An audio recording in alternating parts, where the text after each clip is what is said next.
জানুয়ারি মাসে ইউএস এর Los Angeles এবং তার পার্শ্ববর্তী এলাকায় দাবানলের ফলে 30 জনের মৃত্যু এবং প্রায় 14,000 এরও বেশি ঘরবাড়ি ক্ষতিগ্রস্ত।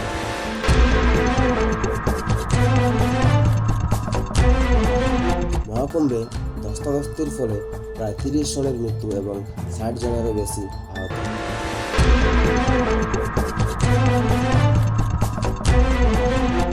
এপ্রিল মাসে পেহেলগাঁও এর বৈশারণ উপত্যকায় টেররিস্ট অ্যাটাকের ফলে 26 জনের মৃত্যু ও 20 জন আহত।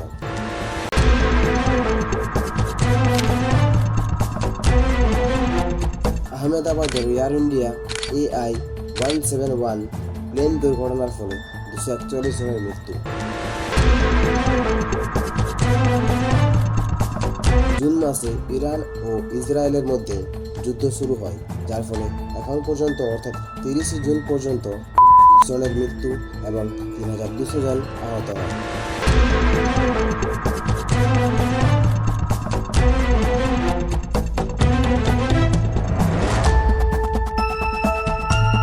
নমস্কার বন্ধুরা, আজ কথা বলবো 2025 সালের এখনো পর্যন্ত ঘটে যাওয়া কিছু অদ্ভুত অবিশ্বাসনীয় ঘটনা নিয়ে, যা আগে কখনো ঘটেনি। প্রথমত, বছরের শুরুতে অর্থাৎ জানুয়ারিতে ইউএসএ এর লস অ্যাঞ্জেলস, ক্যালিফোর্নিয়া, ভেঞ্চুরা এবং এর আশেপাশের প্রায় 57,636 একর জুড়ে ভয়াবহ দাবানল দেখা যায়। এই দাবানল 7 জানুয়ারি থেকে 31 জানুয়ারি পর্যন্ত পুড়িয়ে ছারখার করে দেয়। এই ভয়াবহ দাবানলে মানুষ সহ অন্যান্য প্রাণীর জীবনহানি হয়, তাদের ঘরবাড়ি ক্ষতিগ্রস্ত হয়। তথ্যসূত্রে জানা যায় মৃতের সংখ্যা 30 জন এবং প্রায় 14,000-এরও বেশি ঘরবাড়ি ক্ষতিগ্রস্ত হয়। এরই মাঝে জানুয়ারি মাসেই উত্তরপ্রদেশের প্রয়াগরাজে 144 বছর পর মহাকুম্ভ অনুষ্ঠিত হয়। এই মহাকুম্ভ শুরু হয় 10 জানুয়ারি এবং শেষ হয় 26 ফেব্রুয়ারি। এই মহাকুম্ভে প্রায় 40 কোটি মানুষজন অংশগ্রহণ করে। এই মহাকুম্ভ শুরু হওয়ার কিছুদিন পরেই অর্থাৎ 29 জানুয়ারি মৌনী অমাবস্যার রাতে প্রয়াগরাজের ত্রিবেণী সঙ্গমে হঠাৎই মানুষজনের মধ্যে ধস্তাধস্তি তাড়াহুড়ো শুরু হয় এবং এই ধস্তাধস্তি তাড়াহুড়োর ফলেই সরকারি তথ্য অনুযায়ী 30 জনেরও বেশি মানুষ মারা যায় এবং প্রায় 60 জনেরও বেশি জন আহত হয়।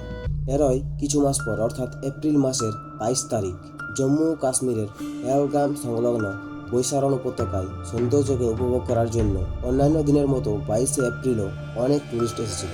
হঠাৎই ওই টুরিস্টদের সামনে কিছু টেররিস্ট এসে তাদের উপর গুলি চালায়, যার ফলে 26 জনের মৃত্যু হয় এবং 20 জন আহত হয়। এরও ঠিক এক মাস পর অর্থাৎ জুন মাসে 18 বছর আইপিএল খেলার পর বিরাট কোহলি ও তার আরসিবি ফ্র্যাঞ্চাইজি প্রথমবারের মতো আইপিএল চ্যাম্পিয়ন হয়। এই চ্যাম্পিয়নশিপ উদযাপন করার জন্য বেঙ্গালুরুতে সেলিব্রেশন প্যারেড করা হয়। এই প্যারেডে বেঙ্গালুরুতে 7-8 লক্ষ মানুষের সমাবেশ হয়। লক্ষ লক্ষ মানুষের মধ্যে হঠাৎই ধস্তাধস্তি শুরু হয়। এই ধস্তাধস্তি তাড়াহুড়োর ফলে 11 জনের মৃত্যু হয় এবং 50 জনেরও বেশি মানুষ আহত হয়। এই প্যারেডের ধস্তাধস্তির কিছুদিন পরেই অর্থাৎ 12 জুন এয়ার ইন্ডিয়া AI-171 যাত্রীবাহী প্লেন আহমেদাবাদ থেকে লন্ডনে 30 জন যাত্রী, 10 জন ক্রু মেম্বার ও 2 জন পাইলট দ্বারা যাত্রা শুরু করে। যাত্রা শুরুর কয়েক মুহূর্ত পরে আহমেদাবাদের এক মেডিকেল হস্টেলের উপর এই যাত্রীবাহী প্লেন ক্র্যাশ করে। এই ক্র্যাশের ফলে যাত্রী, ক্রু মেম্বার, পাইলট মিলে মোট 241 জনের মৃত্যু হয়। এর মধ্যে অনেক ছোট্ট ছোট্ট শিশুও ছিল।